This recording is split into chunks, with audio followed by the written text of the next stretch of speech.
KLIFF KingsBury, the next offensive coordinator in the city of Pittsburgh.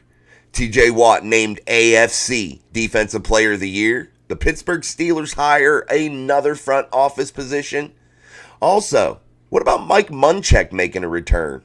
And what about a cornerback for the Pittsburgh Steelers that could come back after he becomes a cap casualty for his current team? Welcome back to Mike Drop Sports, everybody. I'm Jason. Let's break down all this crazy news that's going on around this football team early in the offseason, guys. This is early and things are heating up quickly. What about Mike Munchak, a guy that wants to make a return to the NFL to be an offensive line coach, but rumor has it, so don't get your hopes up here, Steeler fans. Mike Munchak is rumored to only really want to be in Nashville, the team that he used to be the head coach for. So I'm not sure how that dynamic would work, but the people that did fire him years ago are no longer the team people running that team. So Mike Munchak still wants to be located geographically in the area of his family. So I'm not sure a return of Mike Munchak to the city of Pittsburgh could happen. I'm going to say I highly doubt it, but there are rumors that he is interested in getting back into the coaching world after 2 years of being off after his last stint in Denver. To where when I think it was Nick Fangio, or I think that's who it was, one of those guys, last name begins with an F, lost his job there in Denver, created that Mike Munchak fire also whenever the new coaching regime entered the building. Let's talk about a cornerback that could possibly make a return to the Pittsburgh Steelers after becoming a cap casualty. You guys remember the great play of Mike Hilton. Mike Hilton could be available.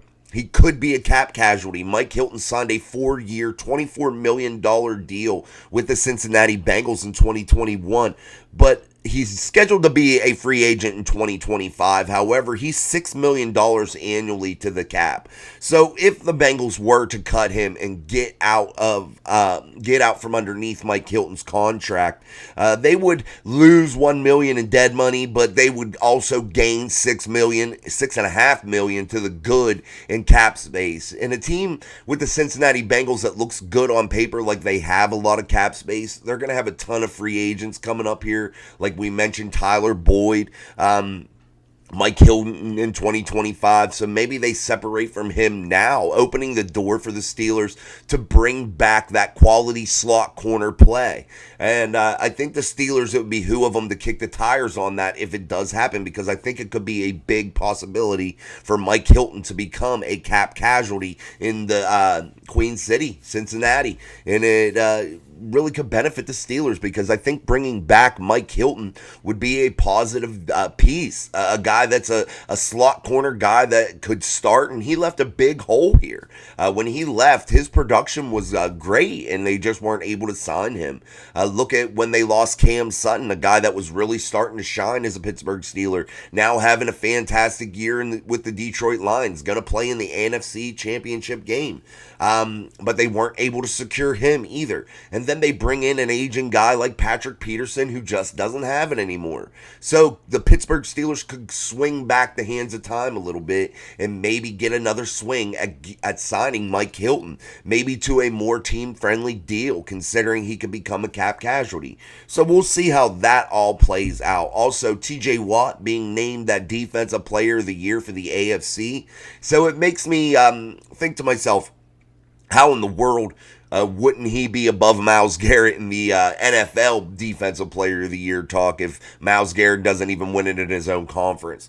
I'm not sure how that'll work. I've heard some Pittsburgh reporters say that they think Myles Garrett will get their vote, but I'm not diving all into that. I just wanted to mention TJ Watt and his amazing accomplishments and what he's been able to provide for that Pittsburgh Steelers defense in terms of leadership and production has been second to none, and a guy that is fully deserving of being the AFC Defensive Player of the Year.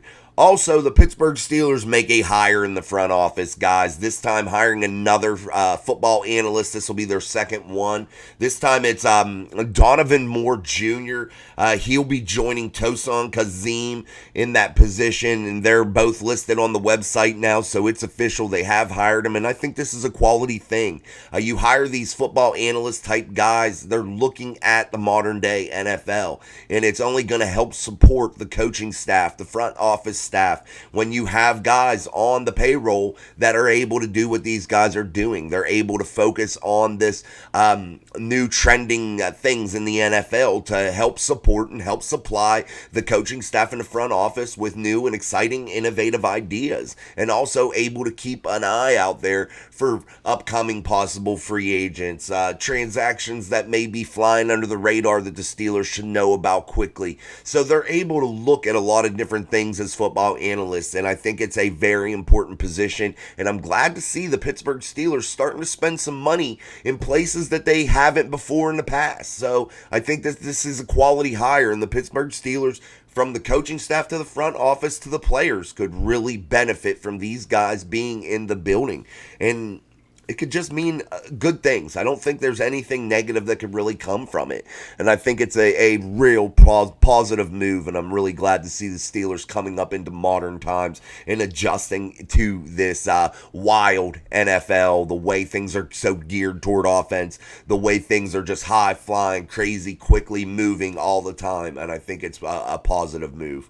Let's talk about some of the offensive coordinator hires or interviews, rather, what the team's looking at, who the team's looking at to fill that vacancy. KLIFF KingsBury comes to mind now. They are going to interview KLIFF, and this could be a big thing for the Steelers, but I think we are all under the veil, guys, after dealing with Matt Canada for so long and his welcome being worn out for way past the time that he was actually eventually fired. So I think we have this idea now, really, that anybody's going to be better than Matt Canada.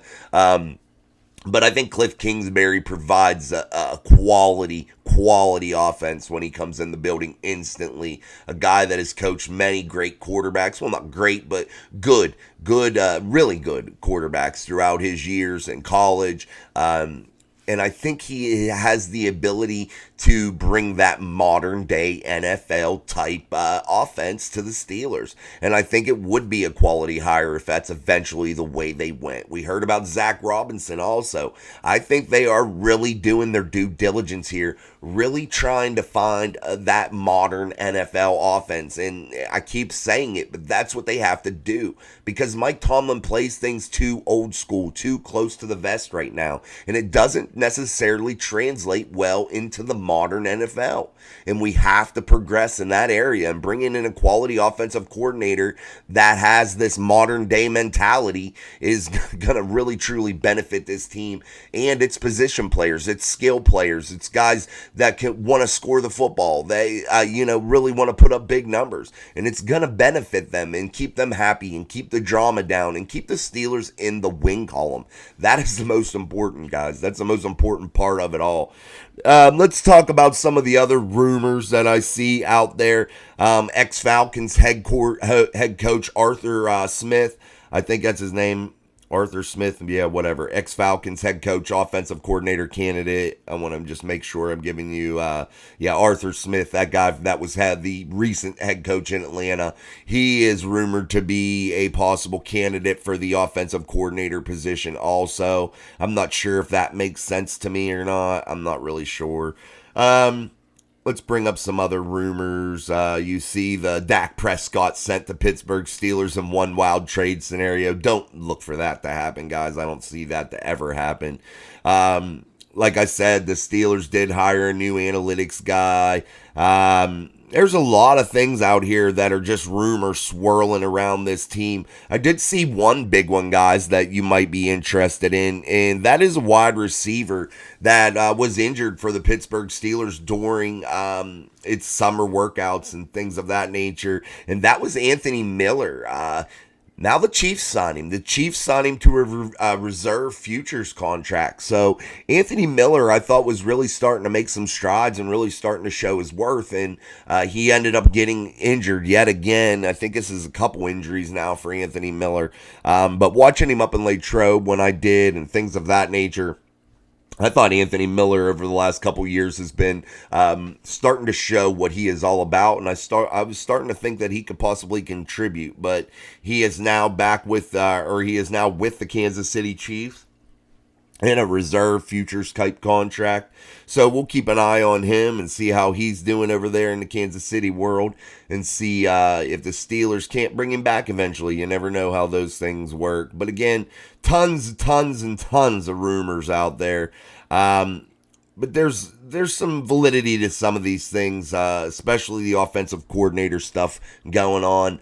They are going to bring these guys in for an interview, but put in the comments who you would like to see. Do you think the Steelers need to jump on one of these offensive coordinators early, like a KLIFF Kingsbury, like a Zach Robinson? Because I think these guys get scooped up real fast, and I think the Steelers really don't have time to wait around. They don't have time to piss around with it. If they have a quality candidate that they really like, I think they need to pull the trigger on them quickly, because I think waiting is going to cost you, and I think it's going to cost you big, and you're going to end up getting to pick from the bottom of the pile, and you don't want to have to do that. You don't want to have that same vanilla offense, that same way of thinking that Mike Tomlin currently has right now in terms of offensive football. So I think maybe bringing in KLIFF Kingsbury, somebody along those lines, that type of pedigree, that type of offensive way of thinking, I think is going to be big for the Pittsburgh Steelers.